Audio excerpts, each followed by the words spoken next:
Por enquanto nós não vamos abrir a Bíblia, mas eu quero colocar você adentro de algumas situações para que a gente possa, claro, entender a mensagem do Senhor. Eu queria que você só dobrasse a sua cabeça para que a gente possa pedir a graça do Senhor, entendimento do Espírito Santo sobre essa palavra. Pai, em nome de Jesus nós te glorificamos, Senhor.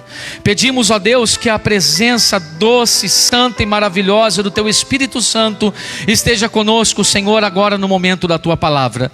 É o momento, Senhor, do céu para com as nossas vidas. É o momento, Senhor, onde vem uma palavra sobre o nosso coração, sobre o nosso entendimento acerca, Senhor, daquilo que o Senhor tem de desejo para as nossas vidas. E para que aconteça mudanças, Pai, para que nós possamos entender o que é melhor para nós acerca daquilo que o Senhor tem deixado. Pai amado, que o nosso coração possa estar aberto nessa noite, que toda mágoa, todo rancor, todo ódio, toda falta de perdão, Senhor, que caia por terra agora em nome de Jesus, porque senão a tua palavra não entra e não faz morada sobre as nossas vidas. Pai, que o teu Espírito Santo fale com cada um que aqui está, porque se nós estamos aqui nessa noite, não foi à toa que o Senhor nos trouxe aqui. O Senhor quer falar conosco e nós estamos prontos a te ouvir, em nome de Jesus. Amém, graças a Deus. Amados, a palavra que eu trago para a igreja nessa noite, por intermédio da presença do Espírito Santo, ela tem um tema sobre essa noite. Eu coloquei no WhatsApp de vocês, alguém lembra o tema? Ou ninguém prestou atenção no tema? Quase, acertou. Do início ao juízo final, é da criação ao juízo final. Eu vou passear um pouquinho com vocês perante a Bíblia, mas eu quero só fazer com que você entenda, em primeiro lugar, que a gente tem ouvido falar muito a respeito do final dos tempos, não tem? A gente, principalmente no tempo que nós estamos vivendo agora, a gente tem ouvido falar muito acerca de que o mundo vai acabar, de que as coisas estão chegando no fim, de que parece que agora nada mais vai ter futuro, porque a nossa vida já está por terminar. Aí quando a gente ouve guerras acontecendo, e a gente tem visto agora recentemente uma das piores guerras que Israel enfrentou, a gente fala agora é a hora do fim, né? Porque a gente se baseia em alguns princípios e pilares da palavra de Deus, falando que no final dos tempos as dores de parto iam se intensificando, né? E a gente vai observando coisas que nunca aconteceu no mundo acontecendo agora. Quando os mais velhinhos que aqui estão, os mais velhinhos que eu digo, os mais experientes, tá? Quantos experientes nós temos aqui? Erga sua mãozinha, deixa eu ver. 1, 2, Marlene não é experiente não, Marlene? Já passou da fase da experiência e não erga a mão.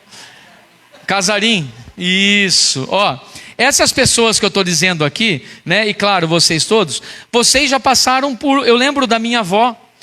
Que ano que ela nasceu, mãe? 1918. Gente, 1918. Você imagina como era o mundo naquela época? Era muito, mas muito, mas muito diferente do que a gente vive hoje.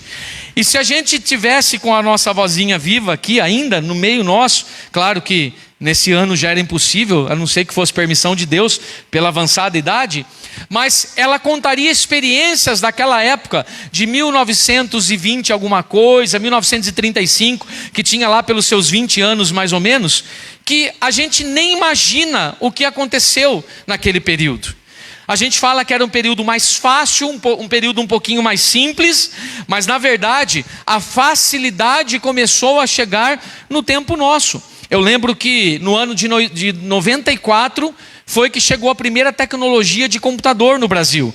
E realmente o computador veio para facilitar muitas coisas, né? Então, o que eu quero dizer para vocês é o seguinte, que não importa o período de vida que nós estamos vivendo, hoje 2023, rumo a 2024, outros lá em 1940, 1950, 1960, 70, 80, a realidade é que a todo momento, desde a época da minha avózinha, ela já esperava a volta de Jesus. Só que no entendimento daquela época, naquilo que a palavra de Deus tinha de ensino para aquela época, não mudou ainda. Ele permanece do mesmo jeito, mas o que muda é a visão nossa. A visão de quem esperava Jesus na época bíblica, a visão de quem esperava Jesus no tempo da avózinha, é uma visão totalmente diferente de como nós esperamos Jesus hoje. Até porque é quase muitas pessoas que estão na casa do Senhor nem esperam mais a volta de Jesus. Eles vivem focados a tantas coisas, mas esquecem dos tempos finais, esquecem do que vai acontecer já já, esquecem do que está batendo a porta da nossa vida e que vai acontecer, porque é uma promessa de Deus. Você crê nisso em nome de Jesus? Que vai acontecer, vai. Muitos esperam que seja na nossa geração, acreditam que seja na nossa geração. Alguns acreditam que nós não vamos passar dessa para melhor, se assim vocês me entendem, sem Jesus ter voltado. Mas dessa mesma forma se esperava também há 3 gerações atrás, há 2 gerações atrás, há 1 geração atrás. E amados, a verdade é que a gente não sabe nem o tempo nem a hora, mas o que a gente tem que ter claro no nosso coração, e você está aqui nessa noite para isso, é quem nós somos, por que estamos aqui e para onde vamos. Se a gente não tiver claro esses 3 pilares, quem nós somos, por que estamos aqui, para onde vamos, você não tem nem por que viver a sua vida achando que está tudo certo. Então, para que isso aconteça, eu preciso trazer você à luz da Bíblia, lá no início da criação. Porque o mundo, quando Deus assim o formou, Ele formou com um propósito. Deus, Ele forma o homem, a mulher, a cada um de nós, também com um propósito. Não ache que você está em vida sem propósito nenhum. Talvez alguém até tentou imputar isso no seu pensamento. Talvez alguém até tentou colocar isso dentro do seu coração, que você não vale nada, que você não é ninguém, que você não tem futuro, mas isso é mentira. Porque a palavra de Deus, ela diz algo totalmente diferente disso. A palavra de Deus, ele diz que todo aquele que nasce, existe um propósito para cada vida. Amados, eu posso dizer uma coisa para você? Eu vou usar a Eloana como exemplo. O propósito da Eloana é totalmente diferente do que do propósito do pastor Ricardo, que é diferente do propósito da Letícia, que é diferente do propósito da minha mãe, e assim por diante. Mas uma única coisa nos combina. Pergunta, qual, pastor? Uma única coisa nos combina. Todo mundo, mesmo com gênio diferente, com temperamento diferente, mesmo mais bonito, mais feio, mais gordinho, mais magro, mas existe uma coisa que nos combina. Pergunta de novo. Adoração ao Senhor. Isso independe de se é alto, se é baixo, se é gordo, se é magro, se é bonito, se é feio, se é cabeludo, se é careca, se tem um bom trabalho, se tem um mau trabalho, se não gosta do trabalho, se tem uma boa família, se não... Tudo independe, porque a essência do ser humano, ela nasce com o propósito de adorar. Você entende isso em nome de Jesus? Todos, sem exceção. Talvez alguns perguntem assim, mas até eu, pastor, até você. Será que Deus me ama? Claro que Deus te ama. Amados, Deus ama a cada um a ponto de dar novas chances para as nossas vidas. A gente erra, a gente peca, a gente sai do caminho, a gente murmura, a gente reclama, blasfema, e mesmo assim Deus nos dá novas chances. Talvez você que esteja aqui já esteja vivendo uma segunda chance do Senhor. Talvez você que está aqui nessa noite ou pela live já esteja vivendo a terceira chance do Senhor. Por quê, pastor? Porque talvez você estava firme no reino de Deus, saiu fora da presença, depois voltou e Deus te recebeu de braços abertos. Aconteceu alguma coisa, você sai de novo, aí você volta, Deus com a sua misericórdia te recebe de novo. E sabe o que é mais lindo em tudo isso? O Espírito Santo renova a nossa vida em Cristo. Às vezes você saiu revoltado com alguma coisa, chateado com alguma coisa, mas aí você sai da presença e o Espírito Santo, sabe como fica no seu coração? Fica martelando lá, que você é filho de Deus, que Deus te ama, que você precisa da presença, que aonde você vai não vai ter Cristo, você tem que vir buscar a Cristo, e aí você volta. Sabe o que o Espírito Santo faz? Porque Ele está aqui, Ele enche a sua vida de novo, e você sai daqui renovado. Então não importa, amado, se é 1 chance, 2 chances, 3 chances, o que importa é que enquanto temos vida, o Senhor nos dá chance novamente. Agora vamos entender, se a gente vai viver de chance em chance do Senhor, correndo o risco de a qualquer momento expirar, ou você entende morrer. Você viu até recentemente aí, faz o que, 1 semana, que tinha um cantor louvando ali, um moço jovem. Quantos anos, pastor Fábio? 30 e poucos anos, minha idade, 25, 30, estava no altar louvando, ou gravando um CD, não sei, mas estava cantando para o Senhor. Deu infarto, morre na hora. Amados, a gente espera, a nossa vida de saúde dar algum sinal para a gente ter algum alerta. Mas tem casos que não vai dar sinal nenhum. Tem caso que é... E aí depois apareceu até um outro vídeo dele, anterior ao show que ele estava fazendo, ou a gravação que ele estava fazendo, ou ao culto, eu não sei, que ele estava chegando no aeroporto com um amigo. Quem viu esse vídeo? E aí ele fala para o amigo que ele está cansado. Talvez já fosse um sinal ali, né, para aquilo que iria acontecer. E ele é um jovem, amado. Se um jovem acontece isso, não estou profetizando na vida de ninguém, em nome de Jesus, entenda isso. Mas eu quero deixar alerta para você que o nosso próximo segundo, a quem pertence? A Deus. Não é você que controla, não é você que domina, não é você que governa. Se o nosso próximo segundo pertence a Deus, por que a gente acha que a gente não precisa de Deus a todo momento? Por que a gente acha que a gente só precisa de Deus em algumas circunstâncias de nossas vidas? Então por isso que eu quero trazer você à criação primeiro, para você entender perfeitamente quem você é, para depois te levar ao juízo final, que daí é o juízo de Deus. É forte isso, igreja. Agora sim eu quero que você abra a sua Bíblia comigo. Quando nós falamos de criação, nós vamos em que livro da Bíblia? Gênesis. Abra aí para mim, por gentileza.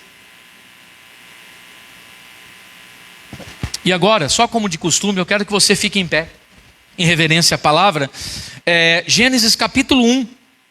E você vai comigo no verso 26.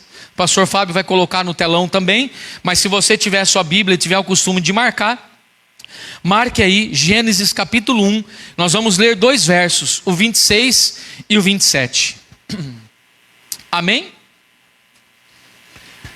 E disse Deus: façamos o homem à nossa imagem, conforme a nossa semelhança, e domine sobre os peixes do mar, e sobre as aves do céu, e sobre o gado, toda a terra e todo réptil que se move sobre a terra. Olha o verso 27. E criou Deus o homem à sua imagem. A imagem de Deus o criou, homem e mulher os criou. Volta no verso 26, pastor. Fique em pé ainda, a gente já vai sentar. O verso 26 de Gênesis está dizendo que Deus não estava sozinho na criação do homem. Estou certo ou estou errado? Quem é que estava junto a Deus na criação do homem? Junto a Deus estava o que nós conhecemos por trindade. Se você buscar na Bíblia falando sobre trindade, você não vai encontrar de Gênesis a Apocalipse. Não existe essa expressão trindade na Bíblia. Nenhum verso, nenhum capítulo, nenhuma palavra se referencia aos três como trindade. Mas nós sabemos aqui que desde o início da criação estava junto Deus, Pai, Jesus Filho e Espírito Santo. Por isso que ele diz aqui no verso 26, façamos o homem. Aí ele diz 2 expressões: fazemos o homem à nossa imagem e à nossa semelhança. Busque isso num dicionário, você vai ver que é a mesma coisa. Você vai ver que não tem mudança nenhuma do que é a imagem e do que é a semelhança dentro de um dicionário. Você entende isso em nome de Jesus? Pode se assentar. E eu quero que você agora comece a entender o princípio da criação. E por gentileza, igreja, fale comigo assim, ó: Deus me criou, criou o homem para um propósito. Qual é o propósito, pastor? Eu já disse para vocês, é adoração. Mas qual é o propósito primordial de que Deus nos criou? Para ser a imagem e semelhança do Criador. Mas muitos entendem a teologia como imagem física. Como é que nós podemos ter a imagem física de alguém que não tem imagem? Como é que nós podemos ser parecido com Deus de uma fisionomia que o próprio Deus não tem fisionomia? Porque a palavra de Deus diz que Deus é Espírito. Então quando fala imagem e semelhança, não está falando de aparência. Está falando com aquilo que Deus é e aquilo que Deus sente. Se eu te disser que Deus tem sentimento, você acredita nisso? Sim ou não? O que vocês acham? Deus tem sentimento? Claro, quer uma referência como Deus tem sentimento? Quando há o dilúvio, o que Deus fala? Que Deus se entristeceu com o povo. Por isso que ele quis exterminar tudo, porque o coração de Deus ficou triste. E tristeza, o que é senão um sentimento? Então, a semelhança e a imagem que Deus espera de nós, pastor Fábio, não é a forma física, até porque nós não vamos conseguir nunca, porque Deus, ele coloca isso, que nem imagem ele quis que criasse para ele. Então, Deus é um Deus que não tem forma, mas ele habita sobre o nosso coração, ele está presente sobre a nossa vida, ele cuida de nós e a gente não o vê. Agora, a imagem e semelhança é aquilo que é interior. Fala isso para o seu irmão aí que está do seu lado. Fala assim: a imagem e semelhança de Deus em você é aquilo que você é por dentro. Sabe por que aquilo que você é por dentro? Porque quando a gente morre, Esther, alguém já viu, como é que chama aquilo que os coveiros fazem? Exumação. Alguém já viu uma exumação de verdade? Já viu? Presenciou isso? Já viu, mãe? O que sobra de um corpo inteiro que é enterrado depois de um tempo? Sobra apenas, olha lá, fios de cabelo, que demora para se decompor, ossos todos espalhados, porque a carne e tudo aquilo que faz parte do corpo humano vai embora. A traça come, os bichos comem, e tudo aquilo que você é hoje, como aparência externa, vai acabar.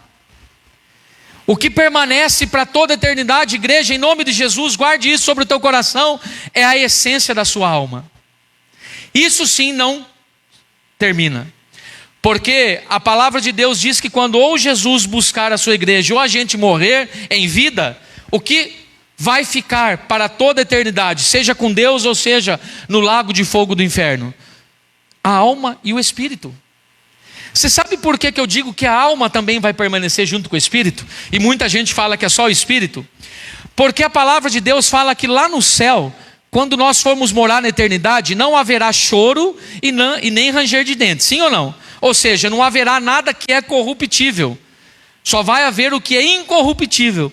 Mas, com quem for para o andar de baixo, quem apertar o -1 aí, o -1, -2, a palavra de Deus vem nos dizer que quando o inferno for inaugurado, ali vai ser um tormento eterno.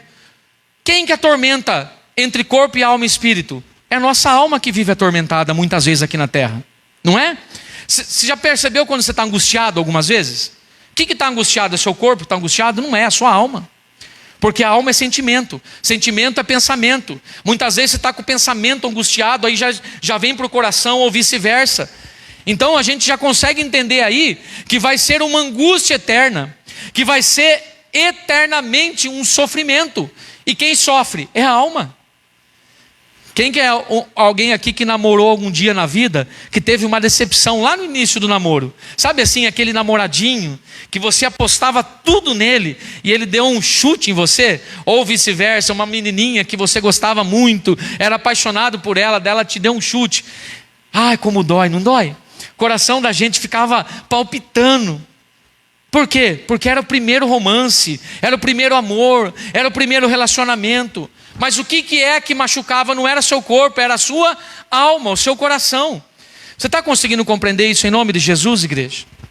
Então, entenda que quando Deus aqui em Gênesis capítulo 1, verso 26 e 27, vem nos dizer que a imagem e semelhança de Deus não é a aparência, sim o nosso interior, a gente tem que se preocupar muito com isso.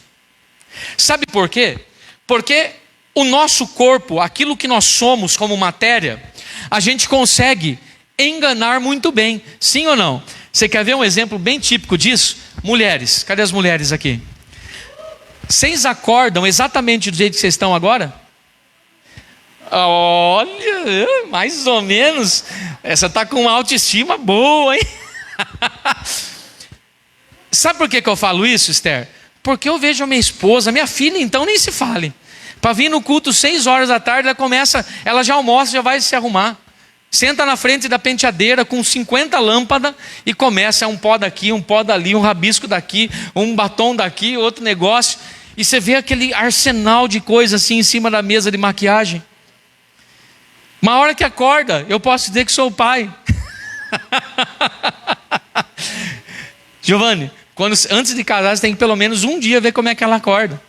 Para ver se é isso que você quer mesmo, filho. Gente, a gente consegue maquiar aquilo que a gente não é, ou aquilo que a gente quer se tornar. Muitos falam assim: vocês acham que essas mulheres de revista é desse jeito? Deixa eu contar um segredo para você. Quem já viu a Xuxa ao vivo? Ao vivo. Ou sem maquiagem, vamos melhor dizendo. Ela é toda pintada, o rosto inteiro. Pintada que eu digo é tipo ferrugem. Ela não tem um rosto limpinho, lisinho, porque quem faz isso é a maquiagem. Então, tanto homem quanto mulher consegue mudar a aparência se ele quiser. Eu vou um pouquinho mais longe com você. Homens conseguem fazer a aparência se transformar em mulher. Mulher consegue fazer a aparência se transformar em homem, se assim desejar. Você sabe do que eu estou falando? Quando troca-se de sexo, um homem se torna mulher, uma mulher se torna homem. Amados, mas eu digo uma coisa. Você que conhece uma determinada pessoa, ela jamais vai conseguir te enganar quando ela tiver com o sentimento dela abalado. Ela pode estar maquiada, ela pode estar com a melhor roupa, ela pode estar no melhor lugar, mas se aqui dentro dela tiver alguma coisa abalada, ela não consegue esconder de você, que é mais íntimo dela. Estou certo ou estou errado? Porque quando a alma entristece, quando o espírito entristece, amados, a gente não consegue esconder isso. Porque a nossa fala muda, o nosso jeito de permanecer muda, os nossos pensamentos mudam. Ou quando você acha que quando você se coloca dentro de um quartinho escuro e fica lá muitas horas, vivendo o seu sofrimento, a sua dor, é o seu corpo que quer isso. Nada, porque não é o exterior, é o interior. É a alma que está aflita, é a alma que está abatida. Você consegue compreender isso em nome de Jesus? Amados, aí Deus vem aqui no capítulo 1 de Gênesis e fala assim: eu não criei vocês para isso. Eu não criei vocês para viver com uma alma ferida. Eu não criei vocês, o ser humano, para viver com uma alma machucada. Eu não criei o ser humano para viver fechado, enclausurado. Eu criei o ser humano para ser a minha imagem e a minha semelhança. Agora, se você acha que o Deus é um Deus todo-poderoso, se você acha que um Deus é um Deus imutável, se você acha que esse Deus que eu e você serve é um Deus que pode todas as coisas, que quer tudo em nós, como é que a gente vai viver diferente disso? Em nome de Jesus, que o Espírito Santo de Deus esteja falando com você, amado, porque você foi criado para um propósito, e o propósito é ser imagem e semelhança do Criador. Certa feita, eu lembro que a minha esposa comprou uma camisa idêntica para mim e para o meu filho. Sabe quando tinha aquela moda, não sei nem se tem ainda hoje, tal pai, tal filho, ou tal pai, tal filha, mas idêntica. Aí a gente tirou uma foto. Naquele momento ele estava a minha imagem e a minha semelhança. Por quê? Estava com a mesma roupa, a mesma camisa, na mesma foto, estava ali. Mas o que era aquilo? Era o exterior do homem. Era só aquilo que a gente estava usando como vestimenta. Eu não digo por ele, mas tem muitas situações, e por isso que eu trouxe isso à tona, que muitas vezes o filho se torna imagem e semelhança do pai, natural, eu estou dizendo agora, e que nem queria que isso acontecesse. Sabe, o que eu estou dizendo para vocês é o seguinte: tem pessoas que crescem, se tornam adultas, quanto corpo, não como mente, nem como coração e nem como alma, mas que fala assim: sabe por que eu sou assim, pastor? Durão desse jeito, grosso desse jeito, porque meu pai era assim. Eu aprendi com ele dessa forma, por isso que eu sou assim. Por isso que eu trato a minha mulher de uma forma grosseira, grotesca, porque eu vivi isso dentro de casa, eu via meu pai fazendo isso com a minha mãe. E aí, aquele filho vai se tornando um molde daquilo que o pai foi. E a filha da mesma forma. Agora Deus está dizendo assim: por que nós não somos como Ele? Por que nós não queremos nos tornar como Ele é? Agora, quem Deus é, igreja? Essa é a pergunta. Se você buscar de Gênesis a Apocalipse aqui, vai ter dezenas e dezenas de passagens bíblicas mostrando quem Deus é. Para Moisés ele diz que Ele é tudo, acima de todas as coisas, acima de qualquer outro Deus inventado pelo homem. Deus, Ele tem sentimento, Deus, Ele ama, Deus, Ele quer fazer, Deus é misericordioso, Deus é justiça. E assim Ele quer também que eu e você, cada um de nós, sejamos iguais. Porque nós já passamos pela criação. Agora nós estamos no meio de um processo. Mas logo nós vamos enfrentar o juízo final. Isso que é o que mais demanda para nós. Se Jesus voltar e a igreja permanecer, ou parte da igreja permanecer, porque a igreja lavada e remida vai subir, esta parcela de pessoas que vão permanecer, que são igreja, ou que aparentavam ser igrejas, vão viver o juízo final. E aí, amado, você vai buscar na Bíblia o que é viver esse juízo final. Você se horroriza. Você talvez nem queira pensar em viver o que é isso. Espero que você esteja entendendo em nome de Jesus até aqui, amém?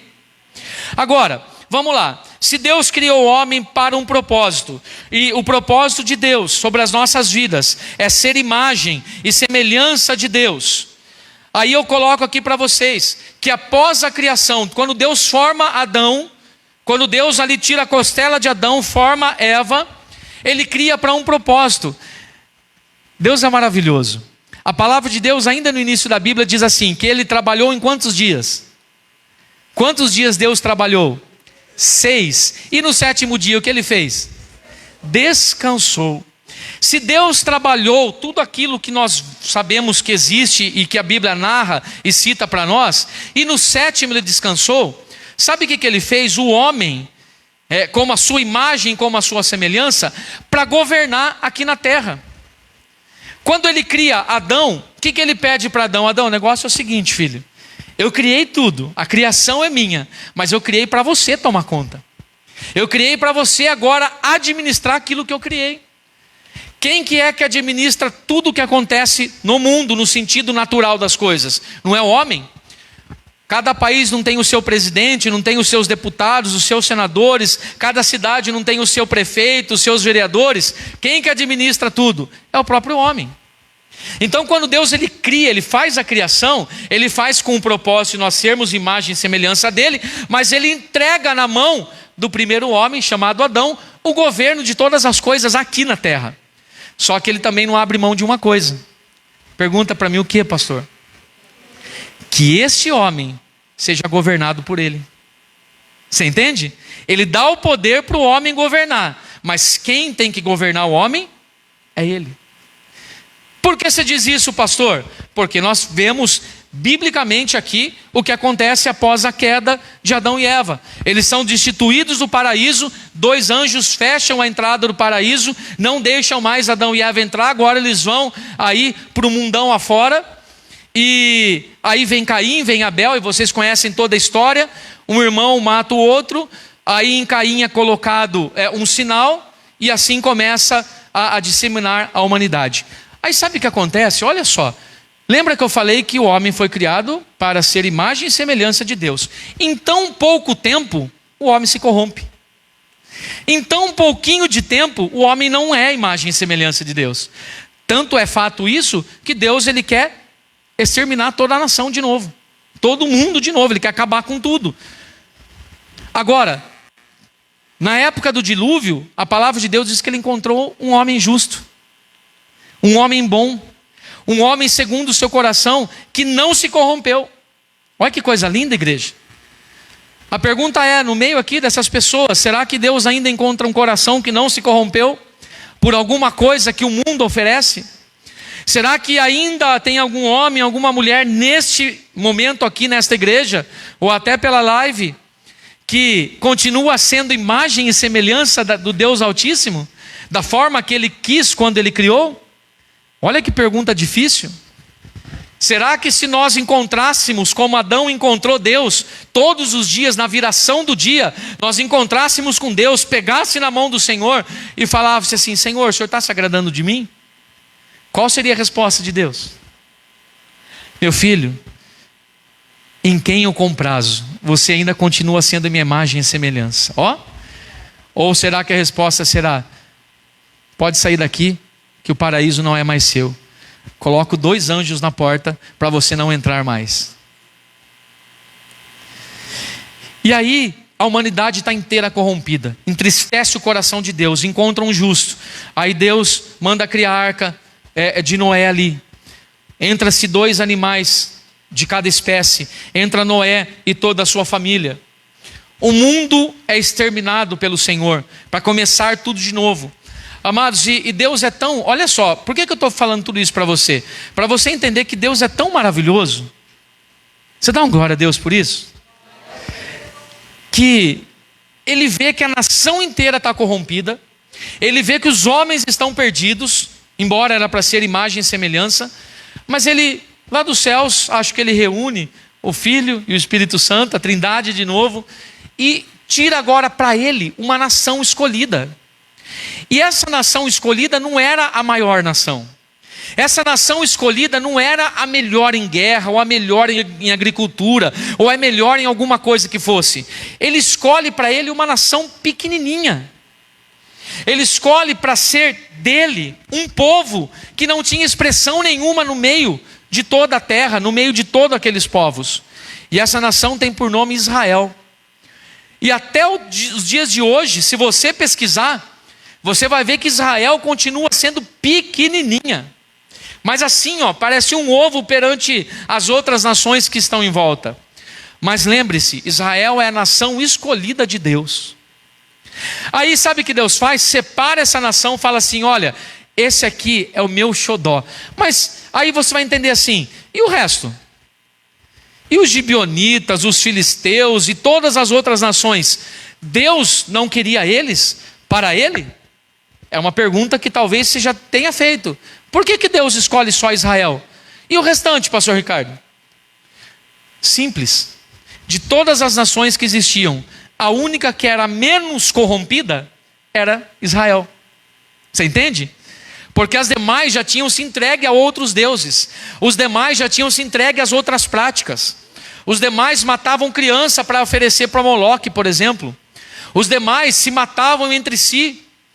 Aí Deus separa ali um povo que Ele quer lapidar, que Ele quer trabalhar para ser um povo adorador, voltar a ter a essência da imagem e semelhança. E agora Deus começa a governar sobre a nação de Israel. Nação de Israel é escrava por 400 anos dentro do Egito. Ele escolhe um libertador. Qual o nome do libertador? Moisés. Moisés, é através de você que nós vamos libertar o povo, porque eu ouvi o chamado e o clamor deste povo. Amados, olha como Deus é maravilhoso. Como Deus dá chance para cada um de nós. Você ainda que está em vida tem chance do Senhor. Amém? Está corrompido? Está com o coração machucado? Tem pecado aí? Ora para Deus. Se entrega ao Senhor. Ele vai te dar uma nova chance. Deus, o que mais Ele quer, igreja, é que você vá para o céu. O que mais Deus quer é que você, mesmo sendo pecador, falho, meu irmão, vá para o céu. Agora tem um outro problema. Tem um outro lado da história. Tem um outro lado da moeda. O que mais diabo quer é que você não vá para o céu. A qual dos dois você está buscando mais? A qual dos dois você está se entregando mais? Você entende? Porque a luta é grande. Deus, Ele quer que você vá para o céu. O diabo, ele faz de tudo para você não ir para o céu. Deus, Ele quer que você seja imagem e semelhança dEle. O diabo quer que você não se torne nem um pouco parecido com Deus. E essa luta fica ao nosso favor, a minha e a sua vida, todos os dias, a todo momento. A quem você tem cedido mais? A quem você tem deixado governar mais a sua vida? E aí, acontece tudo isso que eu disse para vocês. Agora veja só. Mesmo o homem se corrompendo, como Adão se corrompeu, como Eva se corrompeu, Fernando.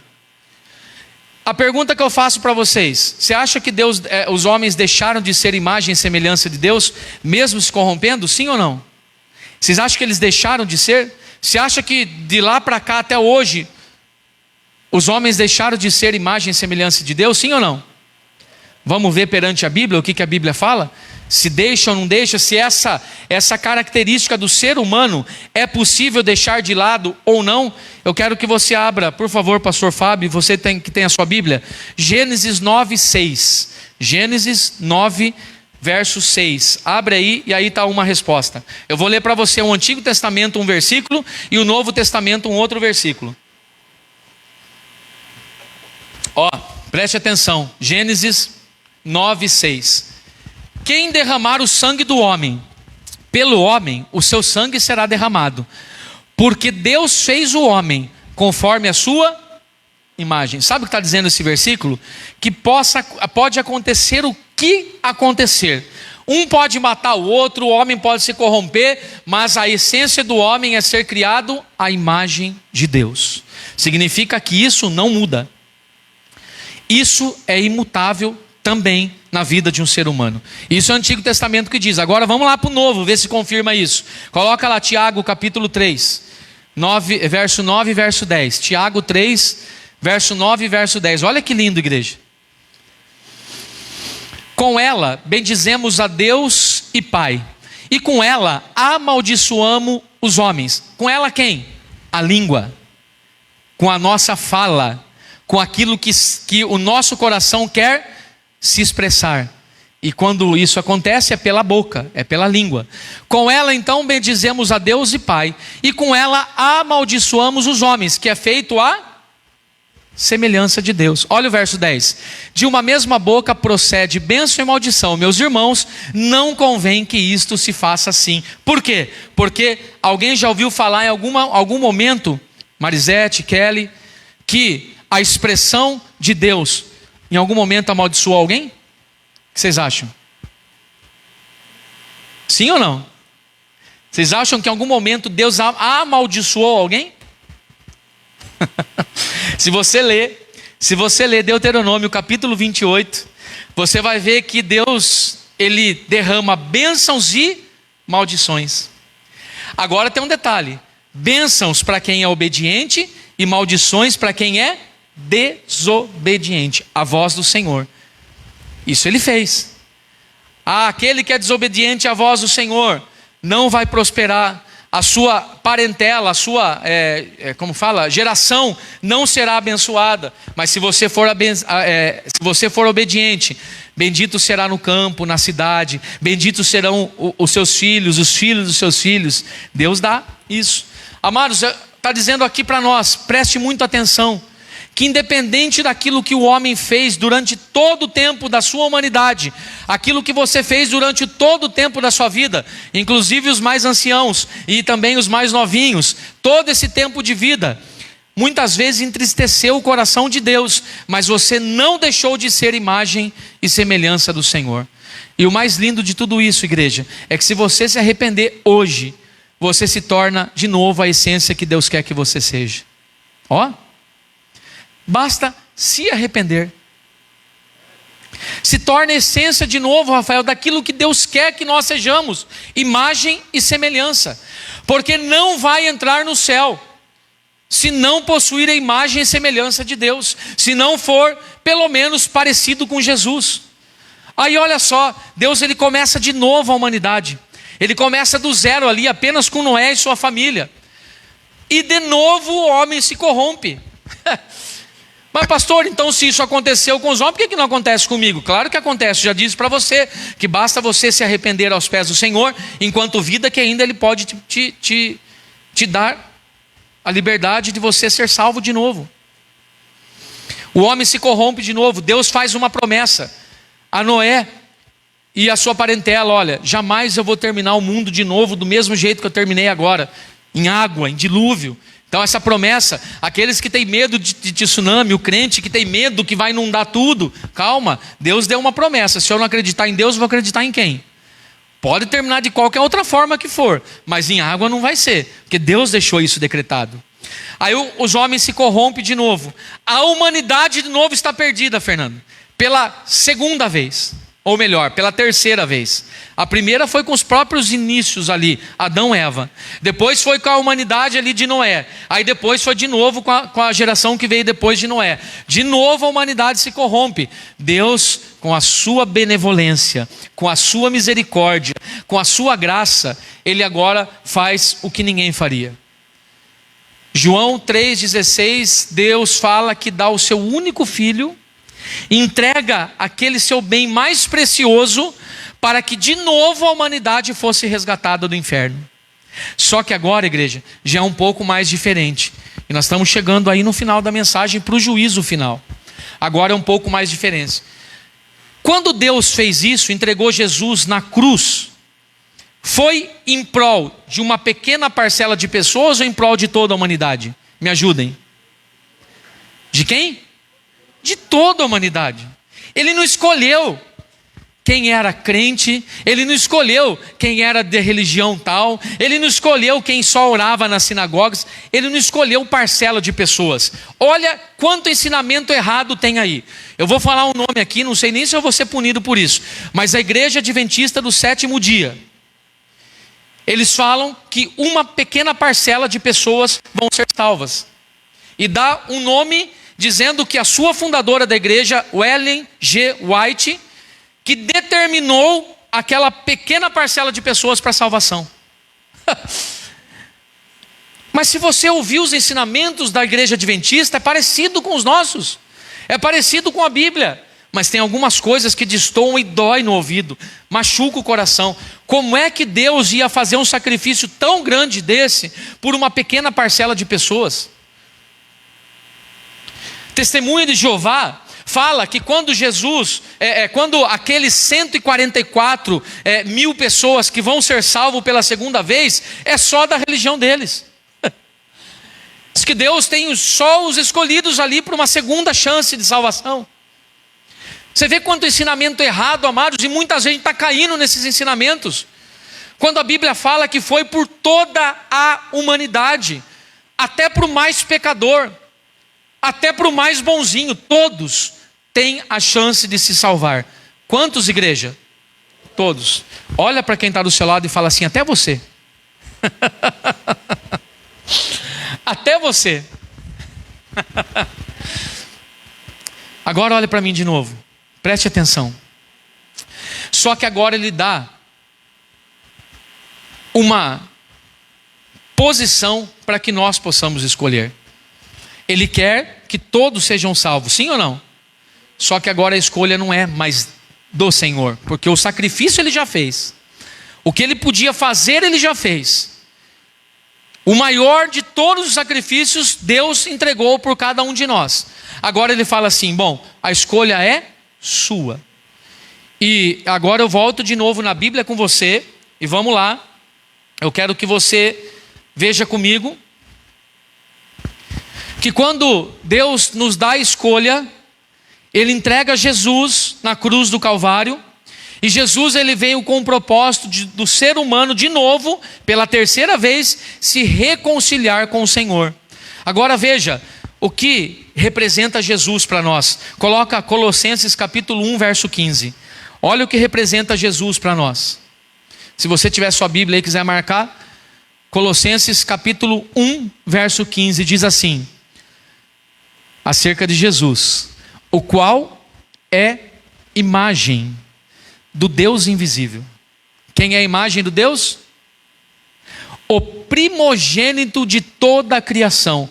Olha que Deus fez, entrega o primogênito da criação, entrega alguém que é, e não mudou em momento algum, a sua imagem e semelhança, para morrer a pior morte que existe, para salvar cada um de nós. Agora olha o outro verso, Hebreus 1:3, pastor Fábio. Hebreus 1:3. Jesus, amados, ele era a maior expressão do amor de Deus. Ele é a maior expressão do amor de Deus para com as nossas vidas. Hebreus 1:3 fala assim, o qual, sendo o resplendor da sua glória e a expressa imagem da sua pessoa, está falando de novo de Jesus aqui, e sustentando todas as coisas pela palavra do seu poder, havendo feito por si mesmo a purificação dos nossos pecados, agora ele vive e assentou-se à destra da majestade de Deus nas alturas. Olha que coisa linda. Ele fez o que fez. Deus entregou o seu filho. Ele morreu. Ele foi enterrado no túmulo. 3 dias depois ele ressuscitou. E o que Hebreus 1:3 está dizendo? Lá no finalzinho do verso. Que agora ele está onde? Assentado à destra da majestade. À destra de Deus, do Deus Todo-Poderoso. Mas tem um propósito. Qual é o propósito de Jesus ter voltado para lá? Qual é o propósito de Deus ter recebido de novo o seu Filho amado nos céus? Quando Jesus ele vai, ele fala, fica tranquilo que eu não vou deixar vocês órfãos. Vocês quem? Quem escolheu. viver em Deus, viver o reino de Jesus. Quem Ele deixa para nós, igreja? O Espírito Santo de Deus. Hoje a gente vive pela graça do Espírito Santo de Deus sobre as nossas vidas. Sabe o que o Espírito Santo de Deus faz? Ele vai falando para nós o que é certo, o que é errado. Ele vai mostrando para você se você está no caminho certo, se está no caminho errado. Ele vai fazendo você chorar aos pés de Jesus, porque talvez você esteja partindo para um caminho errado. Ele faz você voltar correndo para a casa de Deus quando você está se afastando. Está compreendendo isso em nome de Jesus? Aí agora a palavra de Deus ali em Hebreus capítulo 1, verso 3, fala que está Jesus assentado à destra de Deus, também por um propósito. Qual é o propósito, igreja? Aguardando a ordem do Pai para vir buscar a sua igreja. Ele está lá, assentado à destra de Deus. A destra é aqui, a destra de Deus, a direita de Deus, só aguardando a ordem para Ele vir buscar a sua igreja. E posso dizer uma coisa? A palavra de Deus diz que nem o filho sabe a hora, somente o Pai. Então Ele está lá aguardando, creio eu que ansioso, para resgatar a igreja desse mundo corrompido, para tirar os santos do meio dessa mancha que está aqui. Ansioso, mas Ele não pode fazer nada, porque Ele está aguardando a ordem de quem manda. Ele está aguardando a ordem do Deus Todo-Poderoso. E quando Deus assim, amados, dá a ordem, Ele não vai hesitar, Ele vai obedecer, Ele vai vir buscar a sua igreja. E a igreja do Senhor está aqui em nome de Jesus. Agora me escute, nós falamos de juízo final, não falamos? Então como é que, se a igreja está aqui, vai ser levado com Jesus? E o juízo final, cabe a nós, a igreja do Senhor? Preste atenção, o nome que eu estou usando é juízo final. O juízo final vem depois do arrebatamento da igreja. Esse juízo final está dizendo para aqueles que ficam, não para aqueles que vão. Para aqueles que vão ceiar com o Senhor. Para aqueles que vão viver com o Senhor nas alturas. Para aqueles que vão ser salvos, e aqui vocês falaram que tem salvo aqui, vai viver eternamente com Cristo. Aí depois Jesus ele volta em terra, guarde isso, agora vai ficar um pouquinho mais complicado. Jesus, depois que a igreja foi arrebatada, ele volta em terra para reinar 1000 anos. E junto com Jesus volta a igreja que foi arrebatada. Agora, não como um corpo corruptível, mas volta com um corpo glorificado. Está difícil aí de entender? Isso aqui ficou quando a igreja foi arrebatada. A carne fica. Aquilo que é corruptível não existe mais. Agora sobe o Espírito. E quando Jesus volta para reinar em terra 1000 anos, e depois desses 1000 anos vai haver a guerra final. E essa guerra final vai ser o inferno inaugurado. Você sabia que o inferno ainda não foi inaugurado, amados? Você sabia que o diabo não mora no inferno definitivo ainda? A palavra de Deus diz que o diabo está no Hades. O Hades não é o inferno. E quem tem a posse da chave do inferno? Me ajudem. Jesus. Quem falou isso? Amém, Leila. Jesus, ele vai lá no inferno, toma a chave das mãos do diabo, guarda a chave com ele e fala assim, aqui tudo ainda pertence a nós. Mas quando você for para o seu juízo final, você, os seus anjos e todo aquele que você levar junto, aí o inferno de verdade vai ser inaugurado. Ali o inferno vai ser eterno, um sofrimento. Ali eternamente vai ser sofrimento, sofrimento, sofrimento. Onde diz que o fogo não vai queimar. Se você já se queimou com fogo, deu aquela puxada de mão, porque queimou o braço, perna, seja lá o que for, ali fala que o fogo, ele jamais vai parar de queimar. Ele vai ficar queimando, queimando, queimando. E você vai sentir dor, dor, dor, dor. Eu falei errado, desculpa, você não, porque você vai estar no céu, amém? É para aqueles que ficarem, em nome de Jesus. Então, amados, eu quero só mostrar para você, a gente encerrou aqui, que Jesus está sentado aguardando a ordem, e você tem que crer nisso. Todos os dias da sua vida que você acordar, você lembre que Jesus está sentado ao lado de Deus, à destra do Senhor, só esperando a ordem de Deus para vir buscar a sua igreja. Então, tome cuidado com seus atos. Toma cuidado com a sua postura. Quando, pastor? Todo dia. Todo momento. Toma cuidado com seus pensamentos. Porque a hora que Deus der a ordem, Jesus ele não vai hesitar em momento nenhum. Escuta. A Bíblia referencia Jesus e a igreja, que somos nós, como o noivo e a noiva, mãe. Jesus é o noivo, a igreja é a noiva. Ele dá essa referência porque todo mundo espera um dia se casar. Pelo menos uma boa parcela de pessoas espera um dia se casar. E o momento do casamento é o momento mais alegre na vida de um ser humano. Pelo menos era para ser. A pessoa está casando com quem ama, quem escolheu para a vida. A pessoa vai viver muito tempo com aquela pessoa que ele escolheu. E para isso é um motivo de alegria. Depois, talvez até tenha decepções. Mas naquele dia do casamento, é um dia esperado, sim ou não? É um dia que fica marcado nas nossas vidas. É um dia que quando os outros dias antecedem, fica uma angústia, fica querendo acelerar para que chegue logo o dia do casamento. A Bíblia, ele nos mostra Jesus como noivo e a igreja como a noiva. Agora veja só, que coisa linda. A Bíblia, no livro de Apocalipse, capítulo 19, eu encerro aqui a mensagem, no verso 6, ele dá uma representação desse noivo, quer ver? Apocalipse 19, verso 6, e nós vamos ler até o verso 8. Olha que coisa linda, igreja. Estão prestando atenção aqui ainda? E ouvi como que a voz de uma grande multidão, e como que a voz de muitas águas, e como que a voz de grandes trovões, que dizia: Aleluia, pois já o Senhor Deus Todo-Poderoso reina. Regozijemo-nos, alegremo-nos, e damos-lhes glória, porque vindas são as bodas do Cordeiro, e já a sua esposa se apresentou, e foi-lhe dado que se vestisse de linho fino, puro e resplandecente, porque o linho fino são a justiça dos santos. É lindo isso, não é? Mas deixa eu revelar esses versículos para você. É maravilhoso ouvir isso. Quem é a noiva, igreja? Eu e você, certo? Aí ele fala assim, ó, que foi-lhe dado a noiva, volta ali, pastor Fábio, lá no verso 8. Foi-lhe dado a noiva que se vestisse de linho fino. Talvez você nunca teve uma roupa dessa. Comprado uma roupa, um linho fino para usar. Naturalmente dizendo. Só que para Jesus, o linho fino, que é uma roupa especial, representa na vida da igreja, na vida dos santos, na vida da noiva, a justiça que você operou aqui na terra enquanto vida. E aqui é forte demais. Como está sendo a sua justiça para com Deus em primeiro lugar e como o seu próximo em segundo.